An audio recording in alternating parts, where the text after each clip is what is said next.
G'day. Today the program comes to you from the wonderful garden of Masahiko Kimura right here in Japan. But you don't want me to tell you about it, so I'm going to hand you over to the man himself. 例えばこういったものですね。これなんかも昔から要するに盆栽として鉢の中に入っていたと思われがちですけれども、実はこれまだまだ盆栽となってからは日が浅いんです。まだ3年です。それでも樹齢は約1000年経ってますけれども、その1000年それは山での樹齢であって盆栽になってからはまだ3年です。ですからこれはもうどこもまだうちの庭から出たことがないんですね。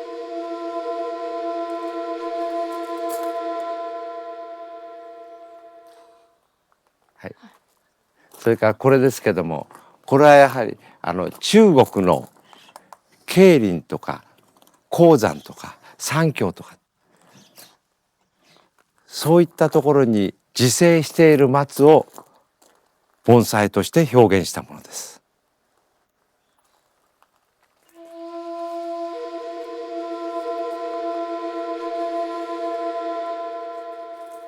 はい。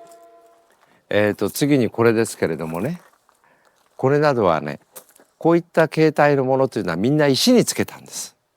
今までの盆栽は。でも私は石でなくてあえて木が枯れた陣ですね、陣、それシャリと言いますけれども、それに五葉松をつけてみたんですね。でこれは、日本のプロコンテストでグランプリを取っております。いただいてます。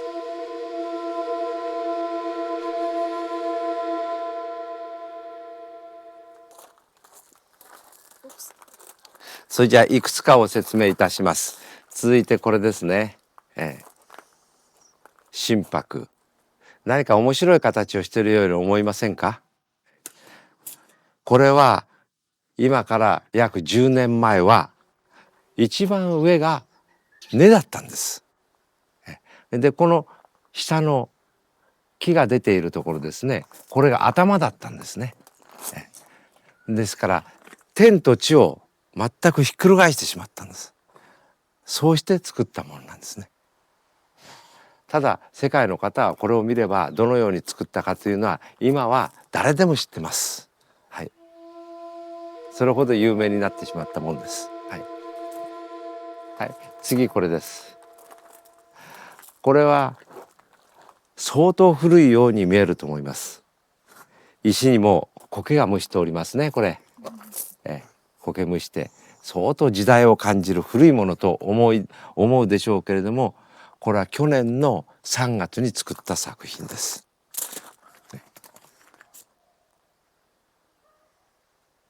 これはどうしてこのようなものを作ったかというと、話せば非常に長いんですけれども、それは見てご想像いただきたいと思いますけれども、作りたての作品です。作りたてといっても初めて見る方は相当古いんじゃないかと思うと思います。それから次にこれもまだまだ、山から取られましてまだ6年です。樹齢も1000年は超えていると思います。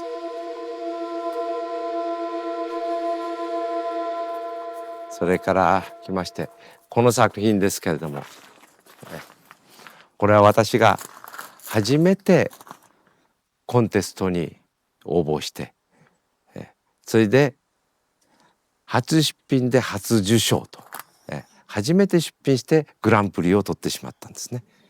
でこの時の内閣総理大臣賞、その時内閣総理大臣賞をいただきました。その時の総理大臣は竹下登さん、これを見て名前を付けたいと、あまりにも素晴らしいから名前を付けたいと、じゃあぜひお願いしますということで付けていただいた名前が東龍の舞。東というのは竹下登の自分のお名前、登を取りまして登る龍の舞うと、それで東龍の舞という名を総理大臣からいただいた作品です。ですからこれはもう作って20年経っております。